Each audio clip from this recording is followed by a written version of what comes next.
পিসি ঠাকমা, আপনি না একদম আমার ঠাকমার মতো। আমার ঠাকমাও আমাকে খুব ভালোবাসে।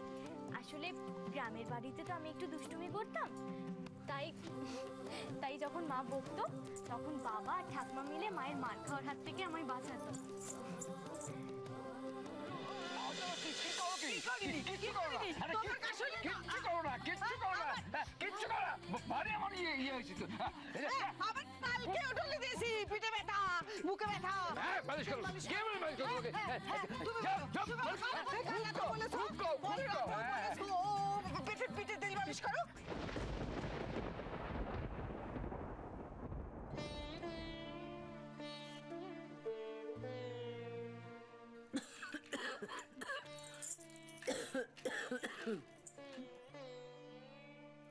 দাও এই নিন।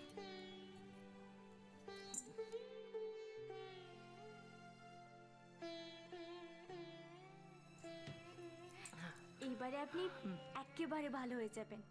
এবারে আপনি শুয়ে পড়ুন, আমি চাদর দিয়ে দিচ্ছি। আস্তে আস্তে, সাবধানে।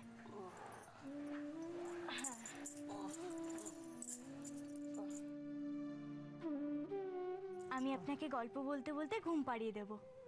আমাদের গ্রামে কত গল্প আছে। আচ্ছা, এত বক বক করলে কি করে ঘুমোবো বলো তো? হ্যাঁ, তাই তো। আসলে আমি ভাবলাম কি আপনাকে বাচ্চাদের মতো গল্প শোনাতে শোনাতে আমি ঘুম পাড়াবো। তার আর দরকার নেই, আমি একটু শান্তিতে ঘুমোতে চাই। তুমি তো ওষুধ খাইয়েছো, এবারে যাও তুমি। কিশোর কি বলছে সেটা শোনো গে, যাও যাও যাও যাও। আচ্ছা বেশ, আমি আলো নিভিয়ে দিচ্ছি, আপনি শুয়ে পড়ুন। তবে হ্যাঁ, যতদিন না আপনি সম্পূর্ণ সুস্থ হচ্ছেন ততদিন কিন্তু আমি এখানেই থাকবো। এই ঘর থেকে কিন্তু আমি নড়ছি না। আপনাকে আমি পুরোপুরি চাঙ্গা করে তুলবো।